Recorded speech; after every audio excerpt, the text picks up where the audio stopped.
Bismillahirrahmanirrahim. Assalamualaikum warahmatullahi wabarakatuh. Waalaikumsalam warahmatullahi wabarakatuh. Baik, yang saya hormati Pak Muhibbuddin Ahmad Al-Mukarrabin, yang saya hormati juga Pak Faza Bahrunnas, yang dalam kesempatan hari ini insya Allah menjadi narasumber di kajian Kamis malam ini, kajian rutin. Insya Allah kita sudah melaksanakan kajian rutin Kamis malam ini, khususnya di Lembaga Kajian Dialektika. Baik teman-teman sekalian, pada malam hari ini kita akan membahas satu tema tentang mitigasi resesi ekonomi di tengah pandemi. Sebagaimana kita ketahui bahwa Indonesia saat ini kemarin sudah diumumkan melalui BPS bahwa di kuartal 2 ini kita sudah pertumbuhan ekonomi kita terkontraksi minus 5,32%. Ya. Ini apakah ini bisa dibilang disebut sebagai resesi?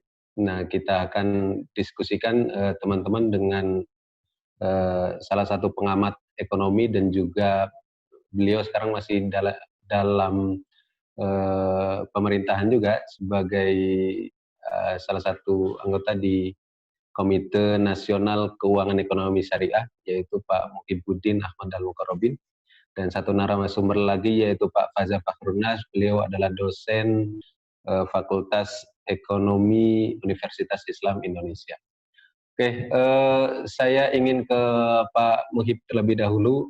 Pak Muhib barangkali bisa memberikan data kepada kita apa sebenarnya yang terjadi pada perekonomian di Indonesia saat ini. Setelah kemarin kita sudah mendengar bahwa perekonomian kita, pertumbuhan ekonomi kita sudah terkontraksi minus 5,32% itu pada kuartal 2 ini. Silakan Pak Muhib. Speakernya boleh diaktifkan terlebih dahulu. Oke. Assalamualaikum warahmatullahi wabarakatuh. Waalaikumsalam warahmatullahi wabarakatuh. Alhamdulillahirabbil alamin. Nahmaduhu wa nasta'inu wa nastaghfiruh wa na'udzu billahi min syururi anfusina wa min sayyiati a'malina. Ya. Pertama-tama marilah kita panjatkan puja dan puji syukur kehadirat Allah Subhanahu wa taala yang telah memberikan kita nikmat untuk bisa berkumpul pada malam hari ini. Dan tentunya salawat serta salam marilah kita aturkan kepada baginda Nabi SAW yang telah menjadi teladan bagi umat manusia, bagi kita para aktivis, para siapapun yang ingin mengubah dunia menjadi lebih baik. Terima kasih atas kesempatannya Pak Moderator. Mudah-mudahan saya bisa menyampaikan sesuai dengan yang diinginkan oleh para audiens, ya. Karena ini baru dikontak semalam juga. Jadi begini ya, memulai diskusi kita pada malam hari ini, ya, sebetulnya kalau kita flashback ke tahun 2019 akhir, ya, itu beberapa lembaga internasional sudah memberikan peringatan kepada Indonesia dan kepada dunia ya bahwa akan terjadi resesi. Nah, di Indonesia sendiri ya, alarm resesi itu sudah ditandai oleh beberapa indikator ya, seperti misalnya pertumbuhan ekonomi yang stagnan di angka 5%, kemudian neraca perdagangan yang sempat anjlok pada tahun 2018 dan bahkan anjloknya itu sampai di level yang terdalam sepanjang sejarah Republik Indonesia, dan juga inflasi yang stabil. Nah, inflasi yang stabil ini sebetulnya baik, ya, tapi kalau kita melihat di belakang inflasi, bahwa ternyata ada fenomena di mana masyarakat itu menahan konsumsinya. Nah, ini yang justru berbahaya, karena ketika masyarakat menahan konsumsi, maka itu dapat berpengaruh terhadap pertumbuhan ekonomi. Karena apa? Karena salah satu komponen atau faktor yang paling berpengaruh terhadap pertumbuhan PDB di Indonesia itu adalah faktor konsumsi. Itu beda dengan Singapura misalnya, yang tidak semata-mata didorong oleh konsumsi. Nah, karena peringatan dari beberapa lembaga internasional tersebut, ya pada akhir tahun 2019, beberapa negara itu kemudian beramai-ramai mengkoreksi atau merevisi target pertumbuhannya di tahun 2020. Ya, termasuk Indonesia ya, yang melakukan perubahan APBN perubahan, yang melakukan revisi target asumsi makro atau target pertumbuhan PDB di APBN. Nah, kemudian dan yang paling penting pada saat 2019 akhir itu adalah faktor pandemi itu belum dimasukkan di dalam outlook, ya, belum dimasukkan dalam analisis perhitungan APBN di negara manapun. Nah, kemudian pada tahun 2020 pada bulan Februari, ya, itu pun kita belum menyadari bahwa faktor pandemi ini bisa menyebabkan resesi gitu. Sehingga faktor itu belum dimasukkan ke dalam outlook APBN. Nah, barulah pada Maret ya, ketika angka COVID mulai bertambah di Indonesia, itu pemerintah melakukan perhitungan kembali ya, dengan memasukkan unsur pandemi ya, ke dalam outlook gitu. Jadi sebetulnya pandemi ini kan membatasi aktivitas ya.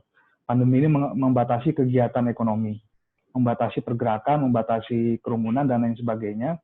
Sehingga pembatasan tersebut itu kemudian menurunkan aktivitas ekonomi. Nah, barulah kemudian pemerintah melakukan koreksi APBN. Tapi dalam melakukan koreksi outlook APBN itu ada batasan-batasan, ya, di mana salah satunya adalah defisit APBN itu tidak boleh melebihi angka 3% dari PDB. Nah, itu tertuang dalam Undang-Undang Keuangan Negara, ya, di mana Undang-Undang Keuangan Negara itu menentukan bahwa batas dalam menentukan APBN, batas defisit yang diperbolehkan adalah 3% dari PDB. Nah, ternyata menurut perhitungan pemerintah, ya, pada saat pandemi, ketika outlook APBN itu dihitung ulang, ya, defisitnya melebihi 3%, ya, bahkan lebih dari 5% defisitnya. Sehingga kemudian pemerintah melakukan melakukan perubahan undang-undang, ya, yaitu Perpu, Peraturan Pemerintah Pengganti Undang-Undang Nomor 1 ya tahun 2020. Nah, sebelum ke sana kita sedikit mereview ya. Kemarin kan sudah diumumkan oleh BPS angka pertumbuhan triwulan 2 2020. Jadi kalau kita lihat, nah disinilah sebetulnya di triwulan 2 ini semuanya semakin kelihatan gitu ya. Artinya apa yang kita khawatirkan, apa yang diprediksi oleh para ekonom, apa yang kemudian diproyeksikan dalam analisis itu mulai terlihat gitu. Nah, kalau kita lihat di triwulan 2 2020, angka yang dirilis oleh BPS ya, secara kuartalan ya, yaitu dari triwulan 1 ke triwulan 2 2020 itu turun minus 4,19% pertumbuhan PDB kita. Nah, kemudian kalau dibandingkan secara year on year atau tahunan ya, dibandingkan triwulan 2 tahun 2020 itu ekonomi kita terkontraksi atau turun ya, sebesar minus 5,32%. Jadi itu cukup berarti ya. Kalau kita lihat grafik polanya itu ada penurunan secara signifikan gitu. Jadi dia curam turunnya. Kalau sebelumnya yaitu stagnan ya di angka 5%, tapi cenderung menurun sedikit ya. Begitu triwulan 2 itu langsung turun tajam, langsung curam. Nah, jadi kalau kita bedah dalam struktur PDB triwulan 2 itu, sektor usaha yang mempengaruhi paling banyak penurunan pertumbuhan itu adalah transportasi pergudangan ya, dan perdagangan. Gitu. Jadi, seperti kita tahu ya, pemerintah itu kan memberlakukan yang namanya PSBB, pembatasan sosial berskala besar, ya, di mana kita diminta untuk stay at home, ya, kemudian semua aktivitas perkantoran, semua aktivitas ekonomi itu dilakukan secara virtual. Gitu. Nah, karena dilakukan secara virtual, maka aktivitas atau mobilitas manusia, mobilitas penduduk itu jadi lebih sedikit gitu. Nah, dulu kan ketika awal-awal pandemi, yaitu bulan Maret ya, istilah yang pertama keluar dari pemerintah itu adalah pembatasan kerumunan gitu. Jadi dilakukan secara bertahap pembatasan kerumunan yang kemudian disebut social distancing gitu. Nah, ketika pembatasan kerumunan ini mulai diperketat ya, kemudian kita kenal yang namanya physical distancing. Kalau tadinya kita membatasi kerumunan antar manusia, di tahap selanjutnya itu membatasi pergerakan ya, dan sampai kepada membatasi jarak antar manusia gitu ya, antar orang. Nah, jadi karena adanya seperti itu, otomatis sektor transportasi, ya, pergudangan, dan sektor perdagangan itu terkontraksi hebat. Ya. Padahal sektor transportasi dan pergudangan ini juga sektor penyumbang PDB yang cukup besar ya. Nah, kalau kita lihat di sisi lain, sektor teknologi informasi ya, itu justru sebetulnya positif. Ya. Sayangnya sektor teknologi informasi ini porsinya terhadap PDB itu kecil, sehingga dia tidak bisa mengkompensasi pertumbuhan di sektor transportasi dan sektor-sektor yang lainnya. Ya. Gitu. Jadi terkontraksi cukup hebat ya, terutama di sektor transportasi dan pergudangan dan perdagangan. Nah, ada sebetulnya banyak sektor lagi yang kemudian terkontraksi, tapi cukup banyak ya, yaitu saya sebutkan misalnya akomodasi dan makan dan minum. Nah, akomodasi ini kan termasuk misalnya perhotelan ya, kemudian penginapan ya, dan lain sebagainya. Tingkat okupansi hotel di Indonesia itu mengalami penurunan yang cukup drastis. Ya. Tempat-tempat wisata semuanya ditutup, jadi sepi gitu. Nah, kemudian ada jasa lainnya, jasa perusahaan, jasa keuangan. Ya. Nah, jasa keuangan ini juga cukup perlu diberikan perhatian ya, karena ini berkaitan dengan stabilitas sistem keuangan nasional. Ya, di mana kalau kita lihat sekarang ini, dengan adanya pandemi, kemudian kontraksi ekonomi, ya banyak sekali UMKM, banyak sekali perusahaan yang kemudian melakukan efisiensi, ya. Efisiensi dari sisi tenaga kerja. Nah, sehingga banyak kita temukan ya kemarin kasus PHK, dan itu sampai pada jutaan orang yang kemudian di PHK. Nah, di sisi lain kita lihat angka kemiskinan juga turun ya per Maret kemarin. Itu ada 1, sekian juta orang miskin baru ya akibat pandemi. Nah, kita belum lihat data kemiskinan September nanti. Kita menunggu ya. September nanti kemiskinan akan turun seberapa besar gitu. Nah, akibat dari masifnya PHK ini dan tingginya angka kemiskinan, bertambahnya angka kemiskinan, maka banyak yang kemudian dari rumah tangga itu menahan belanja. Ya. Kalau sebelumnya itu sudah menahan belanja, sekarang menahan belanja lebih hebat lagi. Ya. Nah, prakteknya di kalangan kelas menengah ya, kelas menengah ke atas, itu banyak yang menahan belanja, banyak yang menabung aset uangnya, ya, itu ke instrumen-instrumen yang seperti emas, kemudian komoditas-komoditas logam mulia ya, kayak perak dan lain sebagainya. Nah, jadi aset mereka mulai dipindahkan dan disimpan. Nah, di sisi lain masyarakat bawah itu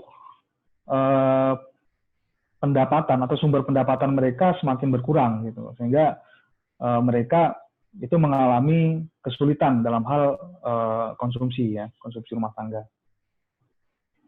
Nah, kemudian kalau kita lihat ya, dari sisi pengeluaran, tentu konsumsi rumah tangga yang tadi ditahan oleh baik rumah tangga menengah maupun rumah tangga miskin, ya, itu menyebabkan PDB kita itu tumbuh minus 5%, ya, 0,32. Nah, kemudian kita lihat ya, secara lebih detail, ya, selain beberapa sektor yang saya sebutkan tadi, ya, industri pengolahan itu terkontraksi 6,19%. Artinya turun begitu hebat. Apalagi kalau kita lihat di level global ya, dan di level domestik kita sendiri ya, bahwa sektor manufaktur itu adalah sektor yang paling terdampak. Ya. Kenapa sektor manufaktur itu sektor yang paling terdampak? Karena banyak bahan-bahan dari manufaktur kita atau bahkan proses manufakturingnya sendiri itu tidak di Indonesia gitu, atau tidak berasal dari Indonesia.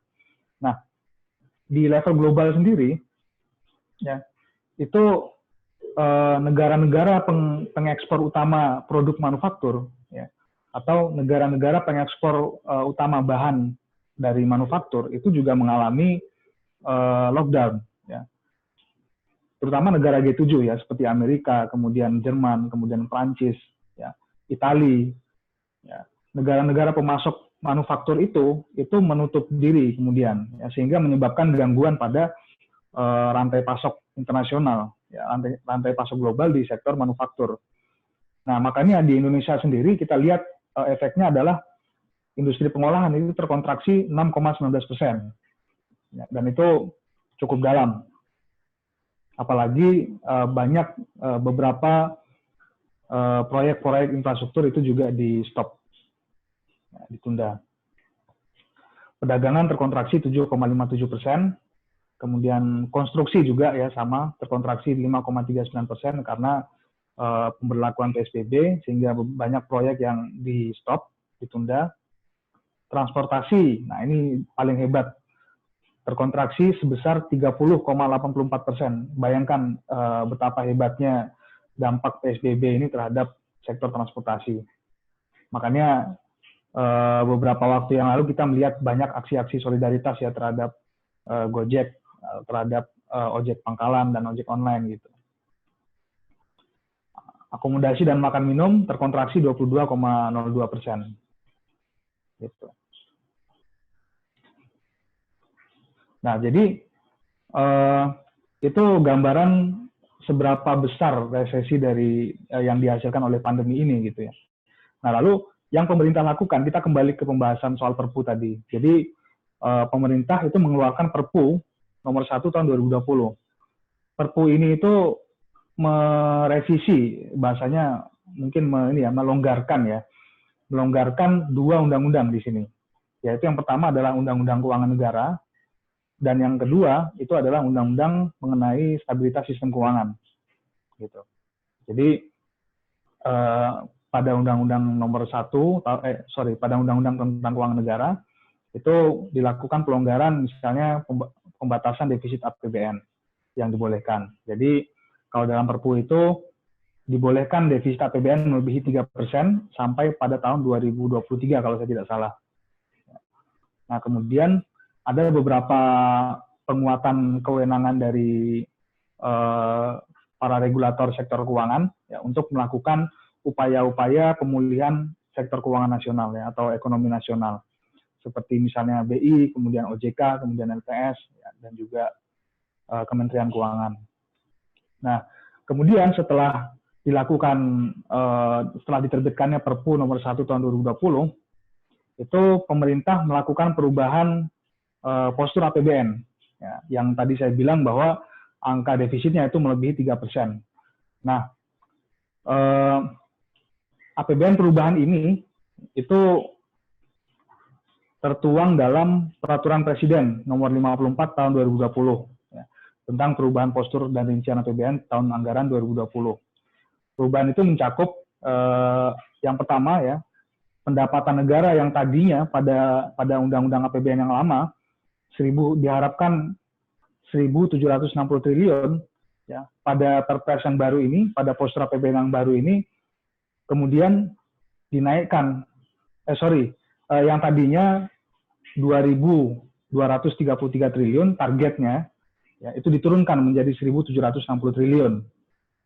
Ya, jadi pendapatan turun. Kemudian anggaran belanja itu naik dari 1.683 triliun menjadi 2.613 triliun.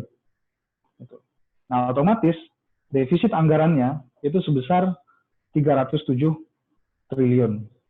Ya. kemudian menjadi 852 triliun pada pada postur APBN yang baru yang setelah direvisi, di mana besaran defisitnya itu mencapai 5,07% dari PDB. Nah, tapi kemudian ada analisis terbaru lagi, ya, karena kelihatannya kok resesi ini semakin lama semakin nyata gitu ya. Nah, pemerintah itu sudah sedang melakukan revisi outlook lagi, ya, di mana pendapatan itu jadi lebih turun lagi, ya, target pendapatan lebih turun lagi, jadi 1.651 triliun, ya, yang tadinya 1.700 triliun. Kemudian belanjanya menjadi lebih bengkak lagi, yaitu 2.720 triliun, bengkak lagi. Pendapatan turun, belanja bengkak, defisit otomatis bengkak, ya, defisit APBN menjadi 1.028 triliun. Nah, jadi ini dampak pandemi dan dampak resesi pada kesehatan fiskal kita. Nah, kalau kita bertanya apa yang dilakukan oleh pemerintah, ya inilah yang terlihat gitu. Jadi dengan didongkraknya anggaran belanja jadi lebih besar, itu pemerintah berupaya untuk mendorong perekonomian, ya, mendorong konsumsi. Jadi supaya uang itu beredar di masyarakat. Ya. Ada kegiatan-kegiatan perjalanan dinas, kemudian ada kegiatan-kegiatan meeting dan lain sebagainya, yang itu kemudian berfungsi untuk mendorong kembali atau mengkerek kembali perekonomian supaya tidak jatuh terlalu dalam jurang resesi. Kemudian kalau kita lihat sebetulnya ke depan, sebenarnya definisi resesi itu sendiri ya. Definisi resesi itu adalah penurunan pertumbuhan berturut-turut gitu. Nah, kalau kita lihat ini kan baru triwulan 2 2020 ya yang parahnya ini. Nah, kita menunggu ini triwulan-triwulan berikutnya atau bahkan tahun-tahun berikutnya itu akan seperti apa resesi. Nah, kalau pada masa-masa selanjutnya nanti ternyata pertumbuhan itu tidak naik ya, atau bahkan malah lebih buruk, ya berarti kita sedang berada dalam resesi gitu. Kalau misalnya resesinya mencapai titik terparah, ya, itu bisa masuk dalam level depresi ya, atau depression. Nah, itu yang pernah dialami oleh dunia pada tahun 1930. Tapi sebetulnya terlepas dari itu, resesi yang ada itu kan tentu diatasi menggunakan model kebijakan. Nah, disinilah kemudian model kebijakan itu diuji, apakah efektif atau tidak. Ketika misalnya suatu model kebijakan dianggap tidak efektif, maka nanti para pemimpin itu akan mencari misalnya model kebijakan mana yang efektif. Nah, disinilah mazhab-mazhab ekonomi itu bermain, kayak Keynesian, kemudian mazhab Hayek, kemudian mazhab bahkan mungkin ekonomi syariah gitu ya. Itu semuanya akan mencari panggungnya gitu, akan tampil sebagai alternatif solusi yang efektif gitu. Nah, itu biasanya ada perubahan di model kebijakan. Terima kasih Pak Muhib. Jadi ada beberapa hal yang penting yang saya catat di sini, bahwa ternyata banyaknya pembatasan sosial ini berpengaruh pada mobilitas ekonomi masyarakat ya, sehingga masyarakat saat ini kebanyakan menahan untuk konsumsi dan juga kegiatan-kegiatan perekonomian lainnya. Baik, saya lanjut ke narasumber kedua terlebih dahulu, Pak Faizal Rahmanas. Bagaimana melihat apa yang disampaikan oleh Pak Muhib tadi, dan juga upaya mitigasi apa yang seharusnya kita lakukan ini agar tidak masuk dalam jurang resesi yang lebih dalam gitu. Silakan Pak Faizal. Baik, terima kasih ya Pak Muhammad Kutub, Pak Muhib dan teman-teman yang ada. Hari ini kalau Pak Muhammad Kutub mengatakan tadi, saya di panel dengan pemerintah gitu ya. Jadi kalau di pemerintah, saya izin mengkritik ya Pak Muhib ya, walaupun beliau juga senior saya di Gerakan gitu, karena biar perspektifnya lain ya. Kalau saya ambil pemerintah, nanti tetap kita apresiasi ya kinerja yang sudah ada, tapi tentu kita memberi masukan ya, karena kritik itu kan tanda kita perhatian dengan pemerintah. Memang tadi betul yang dijelaskan oleh Pak Muhib ya. Barangkali ini adalah salah satu kontraksi yang terdalam sejak 1999. Ini luar biasa. Dan 5,32% ini adalah sebenarnya bukan angka yang mengagetkan, karena banyak ekonom memang telah memprediksi bahwa nanti akan terjadi kontraksi 4-5%. Tapi apakah ini sudah terjadi depresi atau sudah terjadi resesi? Maksud saya jawabannya adalah belum. Karena resesi syaratnya adalah banyak ya, salah satu yang paling mudah itu pertumbuhannya negatif selama 2 kuartal berturut-turut. Kita lihat Singapura ya, kalau year on year terakhir yang kuartal 2 kalau tidak keliru sampai 41%. Uni Eropa sudah kena, Amerika apalagi kuartal 1 sekitar 5, kuartal 2 lebih jeblok lagi sampai angka 30%. Negara satu-satunya yang bisa bebas dari jurang resesi ini adalah Cina. Ternyata kuartal 3, kuartal 1 Cina minus sekitar 6%, kuartal 2 tumbuh 3,2%. Kita harus belajar dari Cina. Dan Cina membuktikan bahwa meskipun di awal di-blaming ya, blaming the victim, bahwa Cina di-blaming salah satu negara yang memang penyebar virus corona, salah satunya karena awal mulanya ada di Wuhan, tapi Cina berhasil membuktikan bahwa dia berhasil bangkit, bahkan tumbuh lebih baik daripada negara-negara yang ada sekarang. Nah, saya mencatat ada beberapa hal ya yang menjadi faktor-faktor penyebab resesi di Indonesia. Utamanya, misalkan ya, kalau kita lihat, pertama adalah inflasi. Mungkin tadi dikatakan betul bahwa inflasi itu memang kalau dikatakan rendah, itu menunjukkan harga yang stabil.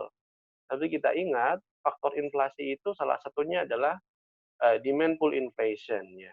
Jadi justru dengan inflasi yang rendah mengkonfirmasi barangkali ini salah satu tanda bahwa daya beli masyarakat itu menurun. Daya beli masyarakat menurun ini bukan berarti masyarakat nggak ada duitnya, ya. Itu salah satu faktor barangkali memang tidak ada uang, tapi buktinya uang beredar M1 ya, kuartal atau sekitar bulan Juli naik 4,9%. Maknanya apa? Masyarakat lebih menahan diri untuk tidak mengkonsumsi yang berlebih. Akhirnya barang-barang sekunder ataupun barang-barang mewah ditahan. Mal-mal yang kemudian banyak menjual barang-barang yang tidak primer juga terbukti masih sepi, walaupun sedikit demi sedikit berusaha menerapkan protokol COVID-19 ya.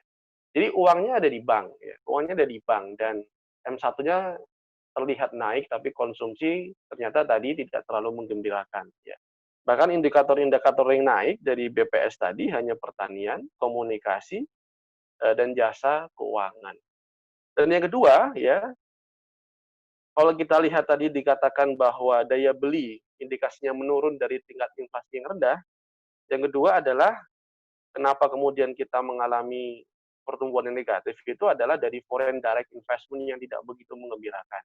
Porsinya cukup besar loh ya, kalau FDI itu tidak hanya sekedar sektor ya, tapi kira-kira sektornya bisa macam-macam, bisa jasa keuangan, pertanian. Karena FDI bisa mendorong pertumbuhan ekonomi sampai angka 30% itu maksimalnya. Tapi ternyata realisasi sampai kuartal 2, datanya kira-kira hanya baru mencapai 39% dari target FDI. Dan yang ketiga itu adalah dari impor ya.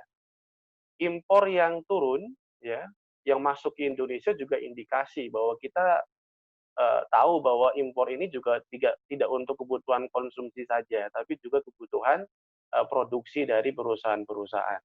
Impor yang turun juga barangkali bisa mengindikasikan atau menjadi sinyal bahwa memang operasional perusahaan-perusahaan di Indonesia ini sedang turun, sehingga produksi otomatis juga tidak bisa di-create banyak, dan PHK-PHK yang terjadi angkanya jutaan ya. Kalau yang dirilis di sektor formal sekitar 2-3 juta, tapi informal lebih banyak ya.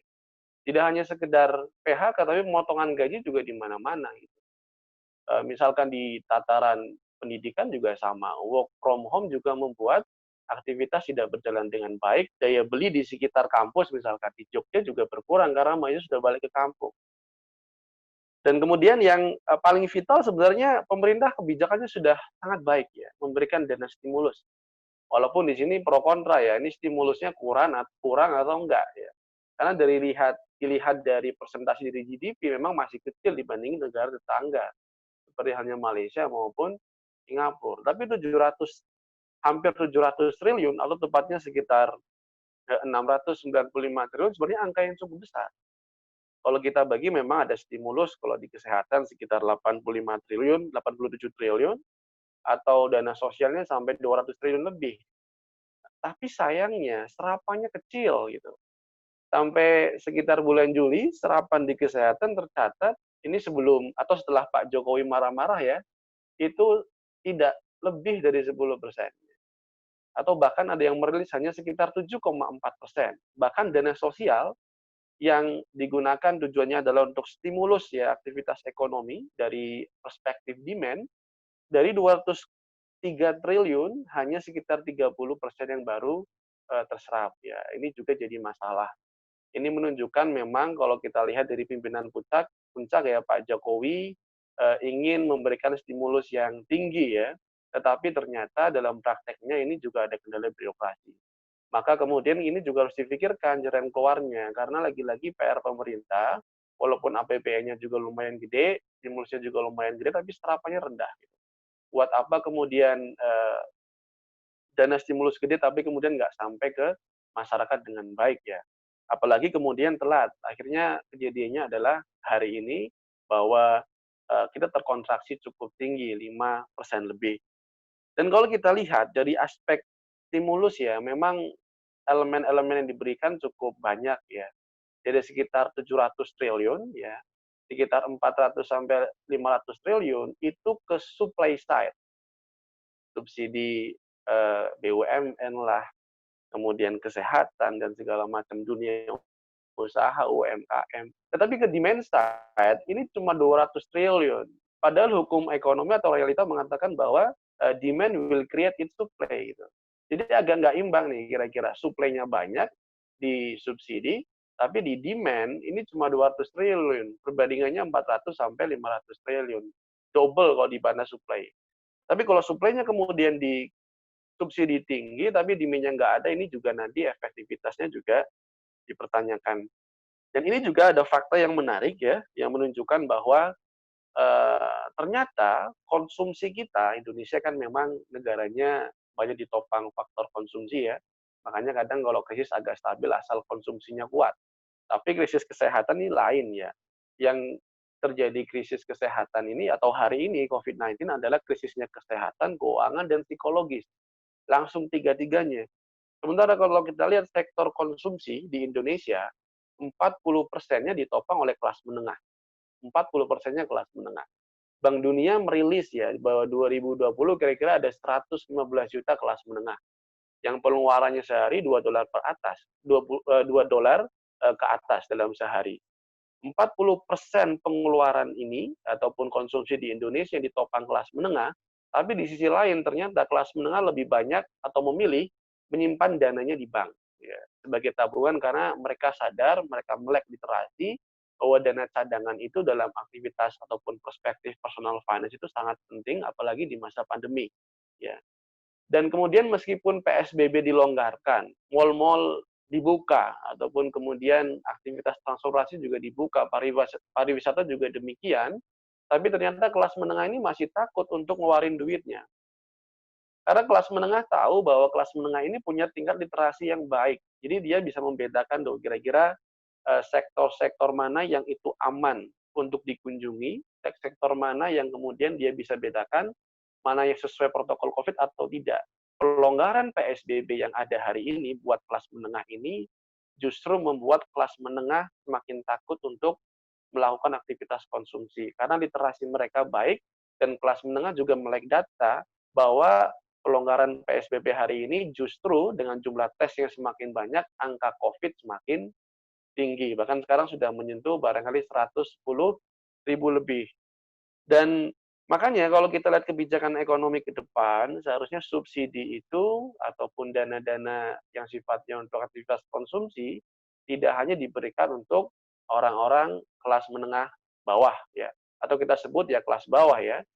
Karena kelas bawah hanya berkontribusi 17% dari total konsumsi. Justru barangkali pemerintah harus lebih memikirkan ya bahwa kelas menengah ada atau tidak ada salahnya untuk diberikan subsidi karena kelas menengah lah yang kemudian menopang konsumsi di Indonesia yang hampir 40%.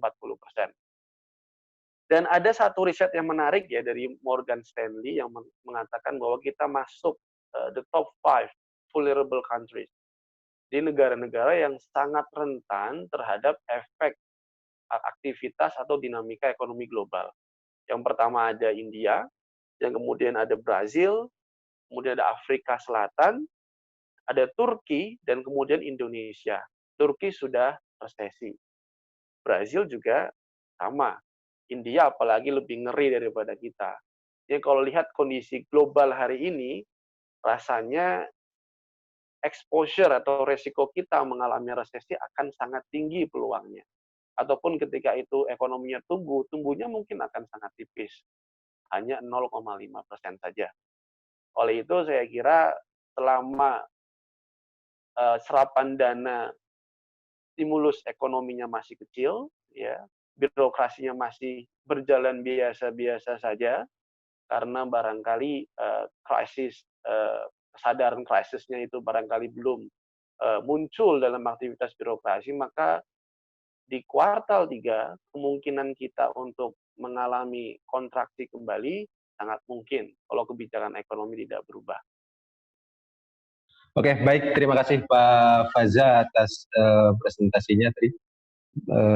Ini sangat berimbang sekali. Ada satu pihak dari sisi pemerintah, di sisi lain jadi outsidernya begitu.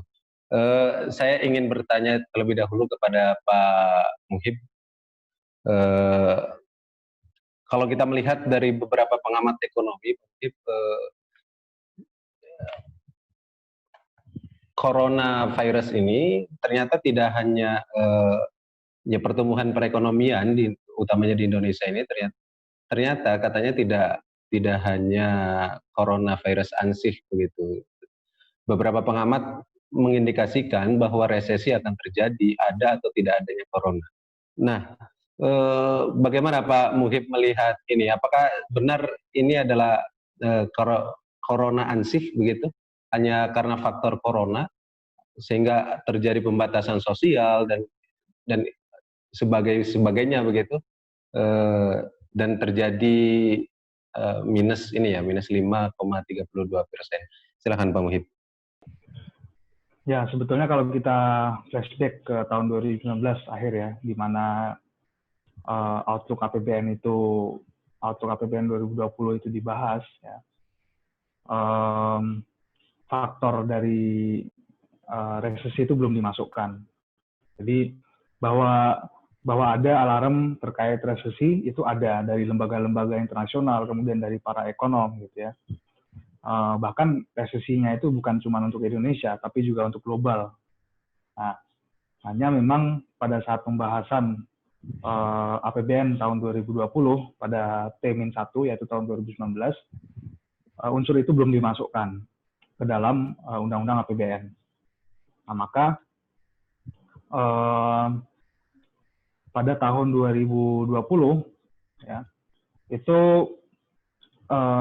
masih belum dilakukan perubahan ya APBN. Pemerintah ya masih optimis gitu bahwa kalaupun ada resesi itu masih bisa diatasi dengan baik gitu.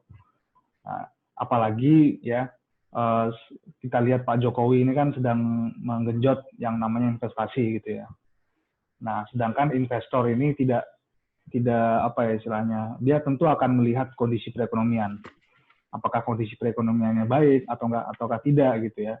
Nah, ketika misalnya kondisi perekonomian diprediksi akan baik, maka itu menjadi sentimen positif bagi investor untuk kemudian menggelontorkan dananya untuk perekonomian Indonesia. Nah, namun kemudian pada Maret 2020 ya ada hantaman dari luar yaitu COVID. Nah, itu kemudian kita hitung ulang itu pemerintah ya, hitung ulang dan memasukkan unsur COVID ke dalam perhitungan Outlook 2020 gitu ya. Beberapa kali terjadi revisi. Nah, yang terakhir dilakukan perubahan Perpres 54 ya, tahun 2020 itu ya, yang isinya adalah mengubah Undang-Undang APBN tahun 2020 ya, itu menjadi defisitnya lebih besar dibandingkan undang-undang APBN yang sebelumnya disahkan. Nah, kemudian belum berhenti sampai di situ, ya, pemerintah melakukan analisis kembali, jadi diperhitungkan lagi bahwa ternyata dampak dari pandemi ini cukup hebat ya bagi perekonomian, bagi resesi. Maka dihitung ulang dan ternyata kok defisitnya akan semakin membengkak. Ya, kenapa defisitnya membengkak? Karena pertama target penerimaan negara itu semakin anjlok, ya. Karena kegiatan ekonomi lesu, ya, yang dipajakin juga sedikit, ya. Negara-negara donatur hibah APBN juga terkena dampak pandemi, gitu ya, sehingga sumber-sumber penerimaan dari APBN itu menjadi terkontraksi. Di sisi lain, ya, ternyata pengendalian pandemi ini juga cukup memakan energi yang besar, gitu. Nah, dampaknya adalah bahwa kita butuh energi fiskal yang kita butuh menguras energi fiskal yang cukup besar gitu, baik dari sisi kesehatan maupun dari pengendalian ekonomi sendiri gitu ya, yaitu stimulus belanja, kemudian stimulus bantuan sosial. Nah, itu juga penting. Nah, sehingga otomatis anggaran belanja APBN itu membengkak cukup hebat gitu. Nah, karena rumus dari defisit itu adalah belanja dikurangi pendapatan, maka ketika belanja naik dan pendapatan menurun, terjadi pelebaran defisit gitu. Nah, defisit inilah yang kemudian menjadi concern dari pemerintah, terutama Kementerian Keuangan ya. Nah, jadi ke depan itu dimungkinkan adanya perubahan kembali APBN karena outlook yang berubah ini gitu. Jadi dari situ kelihatan sebetulnya fiskal kita itu tergerus cukup hebat. Ya. Dan yang kita butuhkan sekarang adalah tradisi gotong royong. Ya. Entah itu gotong royong dalam misalnya kelas menengah melakukan belanja, kemudian melakukan kegiatan-kegiatan dana sosial, ya. Ataukah misalnya terkait kesehatan, terkait pengendalian pandemi, marilah kita bergotong royong untuk menjaga kesehatan, menjaga diri sendiri, keluarga dari potensi transmisi dari COVID gitu ya. Nah, semuanya kita harus melakukan sesuatu gitu untuk menahan laju resesi dan menahan pandemi ini. Terima kasih Pak Muhib atas jawabannya. Pak Faza, barangkali saya ingin bertanya terlebih dahulu, tapi tadi sudah disampaikan bahwa banyak faktor Indonesia ini akan mengalami resesi ini, dari faktor inflasi, kemudian import yang turun, foreign direct juga, kemudian tadi juga disampaikan bahwa serapan atau anggaran pemerintah juga terutama di bidang kesehatan ini tidak lebih dari 10%. Kalau dalam kondisi seperti ini, menurut Pak Faza ini, apa seharusnya yang dilakukan oleh pemerintah, program prioritas yang harus dilakukan pemulihan perekonomian ini pemerintah sendiri? Apakah stimulus untuk UMKM atau masih tetap pada bank-bank begitu, lembaga keuangan? Silakan Pak Faza. Terima kasih Pak Kutub ya. Ini harusnya tanyanya sama pemerintah. Baik, tapi kalau perspektif saya sederhana saja ya. Coba bikin, kalau kita lihat program stimulus yang kemudian tidak konvensional atau tidak konservatif ya. Kalau kita lihat memang di sektor telekomunikasi itu tumbuh 10,88%, itu luar biasa. Alasannya jelas ya, karena konsumsi kuota naik ya. Di mana-mana belajar butuh kuota, jutaan mahasiswa, bahkan mungkin puluhan juta siswa itu memakai ataupun mengkonsumsi yang sama. Dalam konteks konsumsi rumah tangga, kebutuhan kuota ini akan naik ya. Misalkan ya, dalam case katakanlah saya sebagai dosen, to be honest, kuota yang dibutuhkan kalau itu sifatnya adalah personal itu bisa nyampe 150.000 ya. Ini baru satu dosen ya, apalagi kalau mahasiswanya ribuan, itu luar biasa ya. Dan kuliah yang dimiliki oleh mahasiswa itu lebih banyak daripada jumlah mata kuliah dosen yang mengajar. Jadi dalam satu kampus saja kebutuhan kuota internet luar biasa besar. Sementara tidak ada subsidi untuk kuota itu. Maknanya apa? Rumah tangga konsumsinya sekarang kuota jadi kebutuhan primer. Kalau nggak ada kuota nggak sekolah. Ya. Akhirnya apa? Kebutuhan untuk membeli beras atau konsumsi dasar atau barang-barang sekunder dia tahan karena ada pergeseran bahwa kuota ini jadi kebutuhan primer. Dan yang kedua adalah misalkan pemerintah kemudian sangat mengedepankan ayo go online, UMKM belanja online dan segala macam, tapi subsidi kuota juga tidak ada. Maka kemudian yang kita lihat adalah akses internet di Indonesia itu masih mahal. Sementara tidak ada stimulus ekonomi di bidang telekomunikasi yang itu bisa banyak membantu masyarakat baik dalam bidang aktivitas konsumsinya, jadi dana kuotanya kemudian bisa dialihkan aktivitas konsumsi baik yang primer maupun sekunder, atau di sektor UMKM ketika dia jual beli online juga butuh katakanlah dana yang tidak sedikit, apalagi kalau kita jualan online itu harus kadang bisa 24 hours harus ready ya, karena respon kita terhadap konsumen juga tinggi. Jadi restriksi PSBB itu memang konsekuensinya kita nggak bisa ketemu langsung. Tapi bukan berarti kemudian kalau pemerintah tidak stimulus dalam bidang telekomunikasi, dengan stimulus yang cukup, paling tidak pemerintah bisa membuka akses itu. Dan yang kedua adalah kalau kita lihat memang sense of crisis pemerintah, saya kira juga perlu dipertanyakan. Misalkan adalah kenaikan BPJS ya di tengah COVID-19. Di satu sisi pemerintah ingin mendorong konsumsi, tapi di sisi lain rakyat, utamanya kelas menengah yang dia mengeluarkan 40% di konsumsi Indonesia, dia harus mengeluarkan apa yang kita sebut sebagai passive expense. Ya, atau katakanlah pengeluaran-pengeluaran yang sifatnya pasif, yang dia tidak mendapatkan benefit ketika itu dikeluarkan. Dia dapat benefit ketika dia sakit misalkan. Sehingga cost untuk passive expense itu akan meningkat. Lagi-lagi dampaknya apa? Konsumsi juga sama.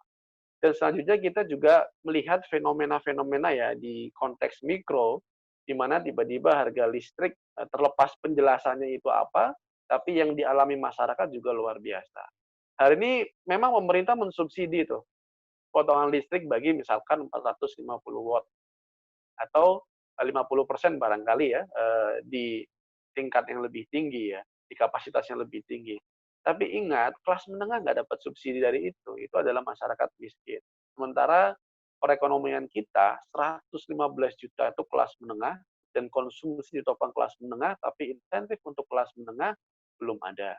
Maka pemerintah perlu memikirkan ya untuk menumbuhkan ekonomi dengan kualitas yang lebih baik, mendorong konsumsi, kelas menengah juga harus diperhatikan. Dan tentu tadi agar untuk mendorong ekonomi lebih tinggi ya serapan anggaran juga harus dinaikkan. Dan trust kepada pemerintah, keseriusan pemerintah dalam menangani COVID dengan tingkat kasus yang hari ini justru semakin bertambah, semakin ekstrim, ini juga berpengaruh terhadap kepercayaan investor di luar negeri ya. Meskipun kalau kita lihat dana yang masuk kira-kira baru 39%, tapi keseriusan itu menjadi trust bagi investor, seperti halnya di Cina kalau memang itu bisa dibayar dengan kepercayaan dan bukti, maka saya kira investasi pun akan masuk ke Indonesia dengan kemudahan-kemudahan yang telah ada sebelumnya. Baik, terima kasih Pak Faza. Ada beberapa yang saya catat. Pertama adalah terkait dengan stimulus di bidang teknologi, yang kemudian yang kedua adalah sense of krisis yang dimiliki oleh pemerintah ini yang harus diperhatikan. Saya kembali ke Pak Muhib terlebih dahulu. Barangkali ini terakhir untuk Pak Muhib. Ini tadi sudah disampaikan bahwa pemerintah ini serapan anggarannya sangat kecil sekali, Pak.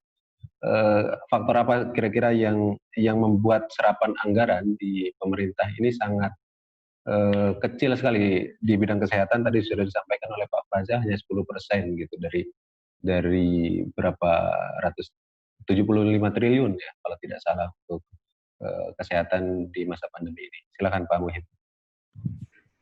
Oke, kita kalau bicara terkait penyerapan ya, justru sebetulnya pada saat berawalnya pandemi ini, ya, kemudian kita belum merasakan yang namanya resesi gitu. Tapi kemudian kita membatasi mobilitas gitu ya, membatasi mobilitas.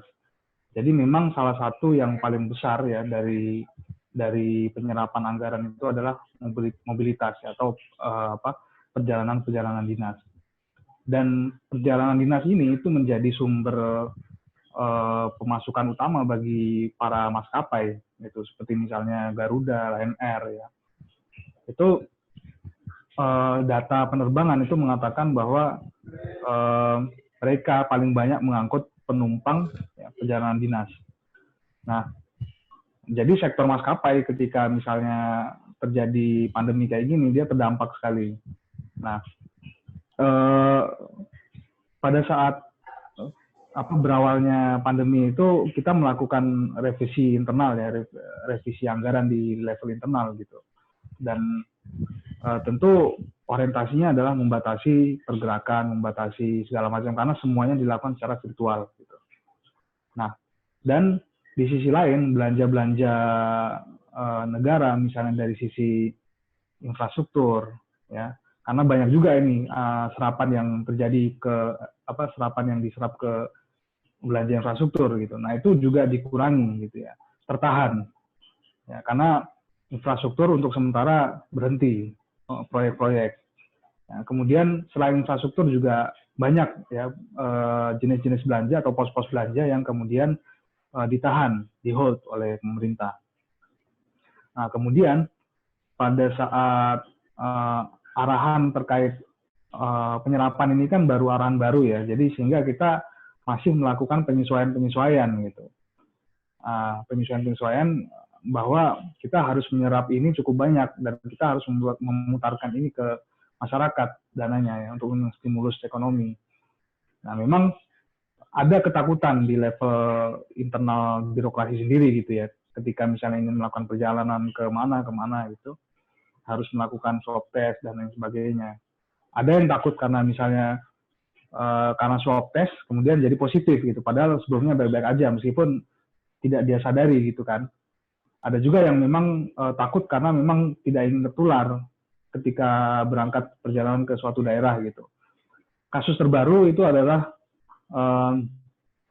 rombongan dinas ya yang berasal dari Solo ya, di mana satu bus itu satu rombongan dinas dari pariwisata itu ya terkena COVID gitu, positif COVID. Nah, ini jadi pembahasan sendiri di lingkungan eksternal birokrasi, di lingkungan internal birokrasi gitu ya, sehingga ya itu manusiawi, wajar ketika terjadi seperti itu. Nah, kita juga pengen memaksimalkan belanja supaya uang ini berputar di masyarakat juga. Namun kita juga harus memperhatikan protokol-protokol, kita juga harus memperhatikan istilahnya bahaya dari pandemi itu sendiri gitu, sehingga banyak kita mensortir kegiatan ya. Jadi yang dilakukan adalah hanya yang prioritas ya, sehingga yang prioritasnya belakangan itu juga nanti dulu gitu. Apalagi kan ketika misalnya APBN posturnya itu diubah ya, sebetulnya pos-pos belanja itu banyak diubah gitu. Jadi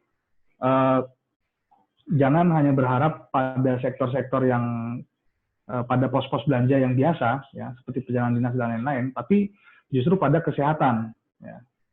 Karena kebanyakan pos belanja itu pada sektor kesehatan dan juga sektor misalnya subsidi tarif listrik ya, ke situ. Jadi lebih banyak ke situ. Dan memang angka belakangan ini memperlihatkan bahwa serapan di sektor kesehatan itu berkurang gitu. Nah, itu jadi kritik tersendiri di kalangan masyarakat ya, di kalangan pengamat kebijakan publik.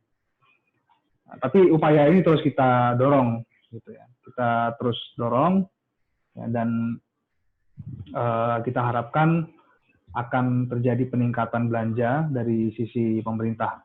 Jadi seperti itu, Pak Moderator. Oke. Terima kasih. Jadi banyaknya pos-pos yang di hold karena terutama juga termasuk dalam perjalanan-perjalanan dinas dan lain sebagainya. Itu yang mengakibatkan anggaran-anggaran atau serapan-serapan anggaran dari pemerintah tidak maksimal begitu ya, Pak Muhib. Saya ingin bertanya juga terakhir untuk Pak Faza.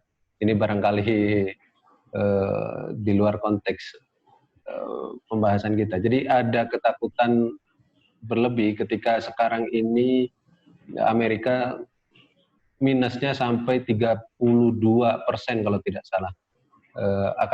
Kita akan mengalami namanya Great Depression seperti 1930. Nah, sebenarnya apa itu Great Depression?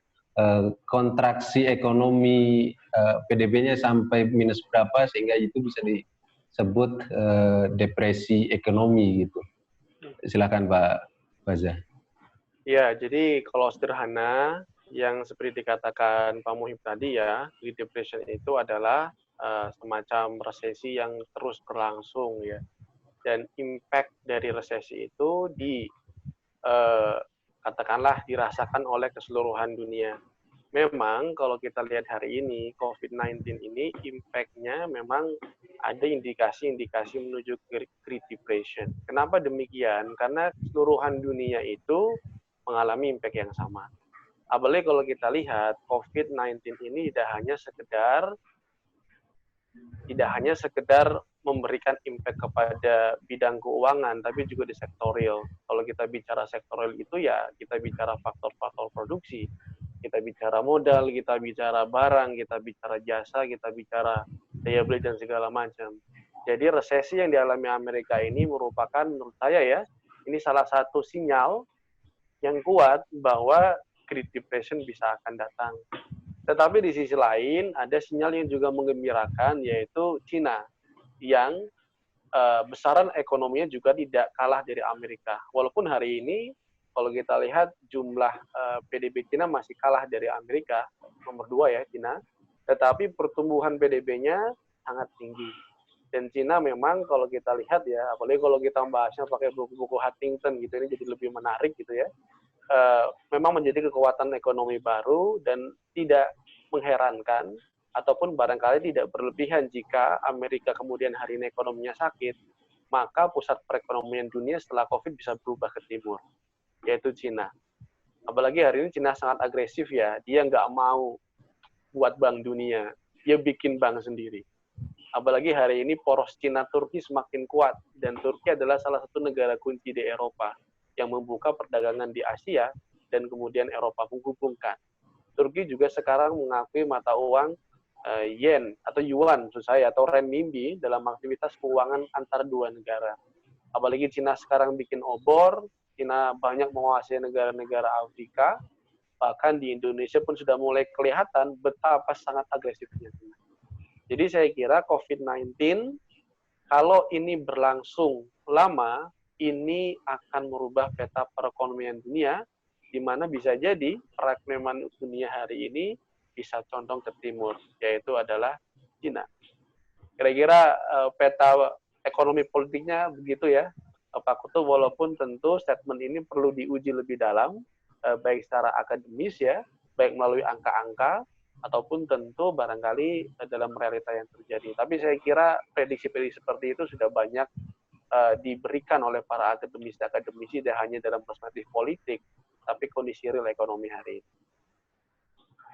Baik, terima kasih Pak Faza. Ya sangat mencerahkan tadi apa yang disampaikan oleh kedua narasumber kita. Ini adalah penghujung pertemuan kita di malam hari ini. Saya ingin mempersilahkan kepada Pak Muhib terlebih dahulu untuk memberikan closing statement-nya, Pak. Closing statement, jadi memang kalau kita amati kondisi kita ini faktor eksternal ya, pandemi itu, sehingga kita tidak bisa menyalahkan siapa yang menjadi penyebab ini, itu dan lain sebagainya. Dan pada saat pandemi ini, pada saat resesi ini, bagi saya penting ya kita menerapkan yang namanya gotong royong. Nah, justru disinilah kita itu perlu memperlihatkan ya, tradisi Indonesia yang sebenarnya, yaitu gotong royong. Nah, dalam gotong royong itu misalnya perlu kita menggerakkan yang namanya dana-dana sosial seperti zakat, infak, sedekah. Ya. Penting kita membantu masyarakat di level bawah, masyarakat miskin untuk membantu mereka bertahan hidup gitu. Karena sumber-sumber penghasilan mereka itu semakin berkurang gitu. Nah, kita lihat sekarang juga banyak orang yang melakukan bisnis ya, dari kalangan menengah maupun kalangan bawah gitu. Bisnis apapun digeluti. Bahkan lowongan pekerjaan semakin sedikit, tapi pelamarnya semakin banyak. Nah, kita perlu saling membantu karena tradisi masyarakat Indonesia itu adalah tradisi gotong royong. Kita punya modal itu, ya. Dan pada saat seperti inilah, ya, modal sosial kita itu diuji. Nah, kalau misalnya kita lolos menjadi suatu bangsa yang besar, itu karena aspek gotong royongnya. Ya. Nah, jadi kita terapkan prinsip gotong royong di seluruh lini kehidupan, baik dalam kebijakan publik, baik dalam sosial, ya, politik, dan lain sebagainya. Itu dari saya. Ya, terima kasih Pak Muhib. Intinya adalah bagaimana kita bisa saling membantu satu sama lain dengan menggunakan prinsip gotong royong tadi ya Pak. Ya. Silakan Pak Faza, saya minta memberikan closing statement-nya di diskusi kita akhir ini. Ya, baik. Terima kasih Pak Kutub ya. Closing statement dari saya cukup sederhana, bahwa kuartal 2 ini cukup menjadi pelajaran buat pemerintah dan kita semua sebagai bangsa Indonesia, bahwa dalam menghadapi krisis hari ini ternyata cara-cara linear yang dijadikan pendekatan kita hari ini tidak berdampak banyak ya. Walaupun itu iya mengurangi dampak, tapi daya ungkitnya tidak seperti yang kita harapkan. Saya kira pemerintah perlu memikirkan kembali kebijakan-kebijakan yang ada saat ini, mendorong sektor konsumsi, insentif tidak hanya diberikan kepada orang-orang miskin, tapi juga kelas menengah yang punya andil besar dalam pengeluaran ataupun meningkatkan pertumbuhan PDB di sektor konsumsi. Dan yang kedua adalah pendekatan-pendekatan insentif yang konservatif juga harus dikaji ulang, karena kalau kita lihat negara-negara tetangga pun seperti Malaysia, pendekatan insentifnya tidak konservatif lagi, tapi sudah blended ya. Subsidi internet itu ada karena daya dorong ekonominya di sektor digital juga sangat tinggi. Apalagi hari ini kita memasuki fase revolusi 4.0 yang akses internet juga sangat tinggi. Tidak hanya itu, subsidi dalam bidang ini juga akan membantu akses pendidikan. Tidak hanya di Jakarta, tidak hanya di Jawa, tapi di luar itu. Karena banyak saya kira jutaan siswa dan mahasiswa kalau kita gabung menunggu insentif-insentif pemerintah yang sifatnya tidak konservatif, dan harapannya dengan yang ketidakkonservatifan ini bisa mendorong pertumbuhan ekonomi kita di kuartal 3. Jadi kuartal 2 menjadi pelajaran penting, semoga ini menjadi starting point pemerintah untuk bisa lebih agresif dan bisa merevolusi birokrasi di waktu yang sangat singkat ini, sehingga kita bisa terbebas dari arus resesi. Gitu ya Pak Kutub, terima kasih. Ya, terima kasih Pak Faza. Tadi ada beberapa hal yang saya catat bahwa pemerintah harusnya menggunakan pendekatan yang tidak linear karena cara-cara linear ini terbukti tidak berdampak signifikan ya, termasuk misalkan pemberian insentif yang tidak hanya diperuntukkan bagi kalangan bawah tapi juga kalangan menengah. Kemudian juga yang kedua adalah pendekatan insentif yang tidak konservatif tapi harus blended. Terima kasih Pak Faza, terima kasih Pak Muhib sudah bergabung di diskusi kita pada malam hari ini. Teman-teman sekalian yang menonton via Facebook dan juga di forum Zoom ini, saya ucapkan terima kasih banyak. Minggu depan kita bertemu lagi dengan tema yang berbeda. Sekali lagi saya ucapkan terima kasih. Saya Muhammad Kutub. Demikian, Assalamualaikum warahmatullahi wabarakatuh.